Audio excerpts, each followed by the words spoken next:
Hello, welcome back to my channel. आज फिर से हाजिर हैं एक इंटरेस्टिंग प्रॉब्लम के साथ। और यह है 8 minus 3 power x is equal to 2। इसमें x अननोन है। x की कीमत फाइंड आउट कर लेते हैं कि x की क्या कीमत है। वीडियो को एंड तक देख लीजिएगा, बड़ी इंटरेस्टिंग वीडियो है और साथ में हम इस वीडियो का प्रूफ भी निकालेंगे। चलिए स्टार्ट कर लेते हैं। देखो, 8 minus 3 power x is equal to 2। यहाँ पर इस 8 को मैं ख़त्म कर लेता हूँ। तो कैसे ख़त्म होगा? इस साइड से फिर -8 कर लेते हैं। जब इस साइड से -8 कर लेते हैं तो फिर इस साइड से -8 करना होगा। तो ये पॉजिटिव 8 नेगेटिव 8 कैंसिल आउट जाएंगे। यहाँ पर रह जाएगा -3 power x is equal to 2 minus 8, ये हो जाएगा -6। अब यहाँ से माइनस और यहाँ से ये कैंसिल आउट जाएंगे। यहाँ पर रह जाएगा 3 power x is equal to 6। अब बोथ साइड्स लॉग लेते हैं। इस साइड से log 3 power x is equal to, फिर इस साइड से log लेना होगा 6। अब इनके लिए हमारे पास एक रूल है, और यह है log a power x is equal to x log a। यानी जब कोई चीज़ एक्सपोनेंशियल में हो उनके ऊपर log अप्लाई कर ले तो पावर पे रह जाता है, साथ में log a। तो यहाँ पर 3 पावर x एक्सपोनेंशियल है तो ये x पहले आ जाएगा, साथ में log 3 हो जाएगा इज इक्वल टू log 6 की जगह लिख लेते हैं 3 क्रॉस 2। अब इनके लिए एक और रूल है, और यह है log into a b is equal to log a plus log b। यानी जब दो नंबर प्रोडक्ट में हो उनके ऊपर log अप्लाई कर लें तो फिर इस तरीके से स्प्लिट किया जाता है log a plus log b। तो यहाँ पर दो नंबर प्रोडक्ट में है, log अप्लाई कर लेते हैं, फिर इस तरीके से स्प्लिट करना होगा। तो देखो,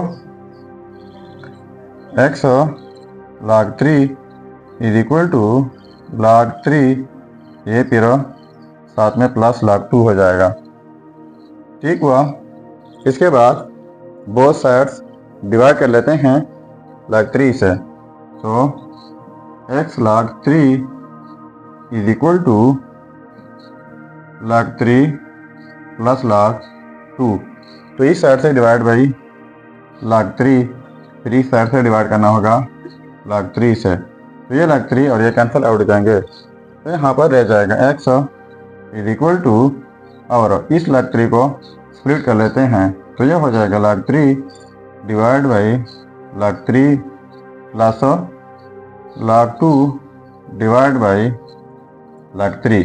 यानी जस्ट इस log 3 को स्प्लिट कर लिया। फिर से ये log 3 और ये कैंसिल आउट हो जाएंगे।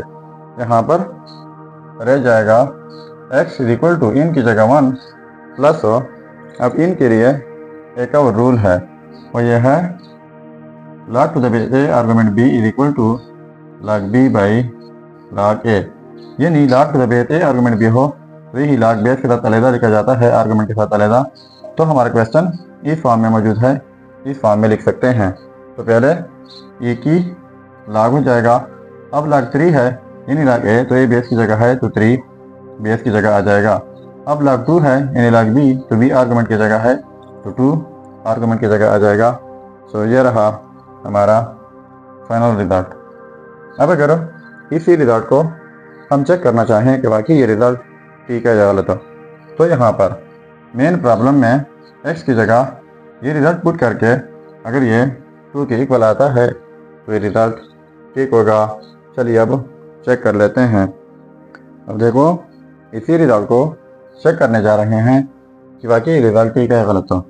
सो चेकिंग, देखो 8 माइनस 3 पावर x की जगह 1 plus log to the base 3 argument 2 is equal to 2। अब इनके लिए हमारे पास एक रूल है, और यह है कि x पावर a और x power b is equal to x power a plus b. इसका मतलब यह है कि जब सेम बेसिस हो, डिफरेंट पावर हो, बीच में प्रोडक्ट हो, तो इस सूरत में कि बेस लिखा जाता है और इनका पावर्स ऐड किया जाता है। तो क्वेश्चन इस फॉर्म में मौजूद है, तो इस तरीके से इनको स्प्लिट कर लेते हैं। तो ये हो जाएगा 8 माइनस ये हो जाएगा 3 power 1 dot 3 power log to the base 3 argument 2 is equal to 2। इसके बाद 8 माइनस 3 पावर 1 3 हो जाएगा डॉट। इनके लिए एक और रूल है, वो ये है कि जब कोई बेस ए हो, इनके ऊपर पावर में लॉग के साथ फिर बेस ए हो, आर्गुमेंट बी डिफरेंट हो, तो ये फिर इक्वल आ जाता है आर्गुमेंट बी का। और से सुन लीजिएगा, जब कोई बेस ए हो, इनके ऊपर पावर में लॉग के साथ फिर बेस ए हो, आर्गुमेंट बी डिफरेंट हो, तो ये फिर इक्वल आ जाता है आर्गुमेंट बी का। तो देखो बेस 3 है, पावर में लॉग के साथ फिर बेस 3 है, आर्गुमेंट 2, तो ये फिर आर्गुमेंट 2 हो जाएगा इज इक्वल टू 2। तो ये हो जाएगा 8 माइनस 3 2 इधर 6 हो जाएगा इज इक्वल टू 2। तो इनको माइनस करके 2 इज इक्वल टू 2 हो जाएगा। अब देखो ये आपस में सेम आ गए, तो इसका मतलब ये हुआ कि ये रिजल्ट 100% ठीक है। अब 11 minus 6 power x is equal to 8, ये आप खुद सॉल्व करके ज़रूर कमेंट कीजिएगा। ये था हमारा प्रॉब्लम। अगर चैनल पर नए हैं तो सब्सक्राइब कीजिएगा। मिलते हैं नेक्स्ट वीडियो में। अल्लाह हाफिज़।